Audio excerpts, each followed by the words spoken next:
Za burne odzive slovenske javnosti pa je minuli teden poskrbel tudi mladosta slovenske politike, Matej Tonin, in to ne s spremembo zakona, ampak videza.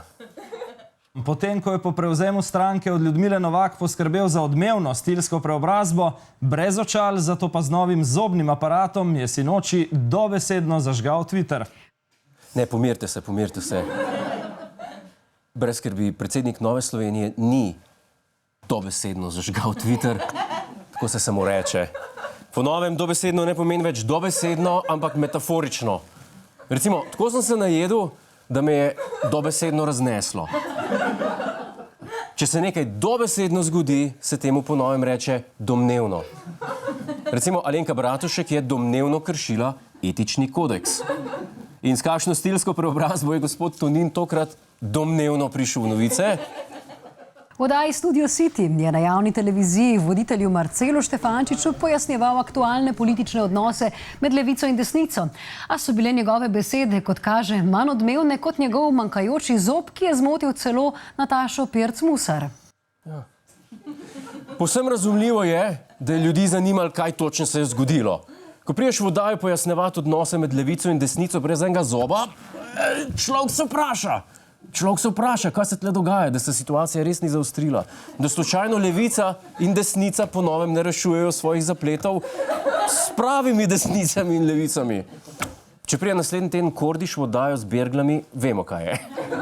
Mimogrede, a kdo mogoče videl Luko Mesca zadnje čase?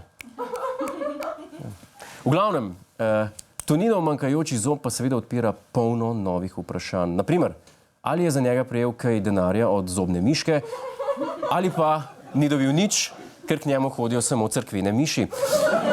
Na srečo je gospod Tonin kar sam razčistil nenavadni primer izginulega sekalca.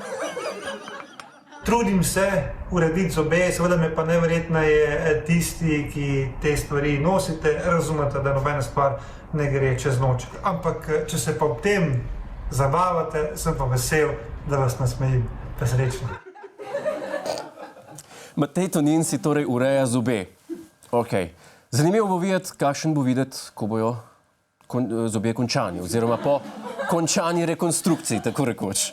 Svoj domači video pa je predsednik opozicijske stranke seveda izkoristil tudi za kritiko trenutne oblasti.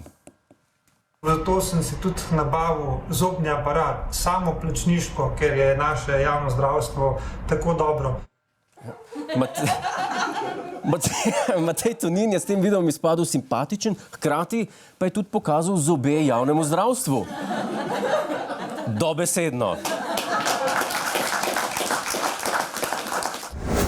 Hej, to je naš YouTube kanal, klikni na ta gumb in se naroči, da boš na tekočem.